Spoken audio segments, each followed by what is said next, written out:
दिवस रात्र घाम गाळून पोटच्या मुलासारखं जपलेले पीक, पण एका रात्रीत सगळी मेहनत मातीमोल.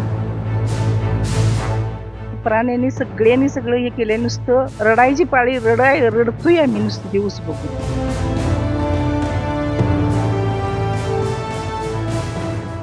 40 ते 50 गुंठ माझं रान असून सुद्धा सगळं पूर्ण टोटली मात्र केलं नाही. आता मी काय करायचं?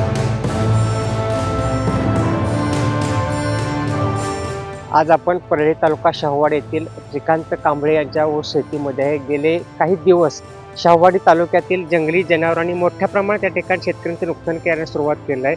आज बघू शकतोय आपण, हा ऊस अतिशय कष्टानं फुललेला ऊस होता, मात्र अगदी गावानजीक असलेल्या ऊस क्षेत्राचं मोठ्या प्रमाणात जंगली प्राण्यांनी नुकसान केलं आहे. शेतकरी हवालदिल झाले आहेत. गरीब कष्टकरी शेतकऱ्यांच्या डोळ्यातून असूनचे पाठ वाहू लागले आहेत. शाहूवाडी तालुक्यातील बळीराजा आज एका भयानक संकटाच्या छायेत उभा आहे. कष्टानं फुलवलेला ऊस आणि इतर पिकं वन्य प्राण्यांच्या हल्ल्यात पूर्णपणे उद्ध्वस्त झाली आहेत. सुनील नारायण कांबळे, अनिल नारायण कांबळे, त्यांची आई इदवा, पोरगा माझा अपंग आहे.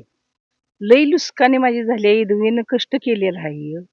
लई लुसकाने झालेले आहे. या प्राण्यांनी सगळ्यांनी सगळं हे केलंय, नुसतं रडायची पाळी रडतोय आम्ही नुसतं दिवस बघून. मग लई लुसकाने आमची झालेली आहे बघा. मग ह्याचं काय करायचं ते आता तुम्हीच ठरवा. गव्यांचा वाढता वावर, महागाईचा भस्मासूर, खतांचे वाढलेले दर आणि मजुरीचा अफाट खर्च.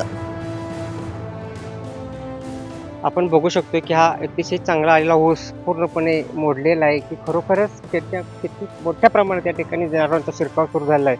उचत परिसरातील ही स्थिती आहे. आज जवळपास 10-12 पेऱ्यापर्यंत ऊसाची उंची वाढलेली आहे. ऊसाची जाळी चांगलेली आहे. मशागत सुद्धा अतिशय चांगल्या पद्धतीने केली आहे. मात्र एक मोठं कष्टाचं असणार त्यांना फलित काहीच मिळत नाही आणि या चांगल्या ऊसाचं मोठ्या प्रमाणात नुकसान होतं. यामुळे शेतकरी अतिशय चिंतातूर झालेले आहेत.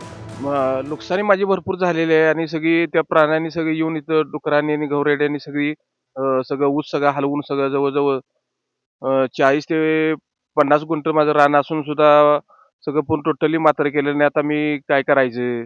तक्रार अर्ज केल्या पण तिने दखल घेतली नाही. अजून कोण बघायला आलेलं नाही ती. या सगळ्याशी दोन हात करत शेतकऱ्यांनी शेत उभं केलं होतं, पण आज डोळ्यांदेखत आपलं हिरवगार रान जमीनदोस्त झालेलं पाहून या राबणाऱ्या हातांच्या डोळ्यातून अक्षरशः अश्रूंचे पाट वाहत आहेत.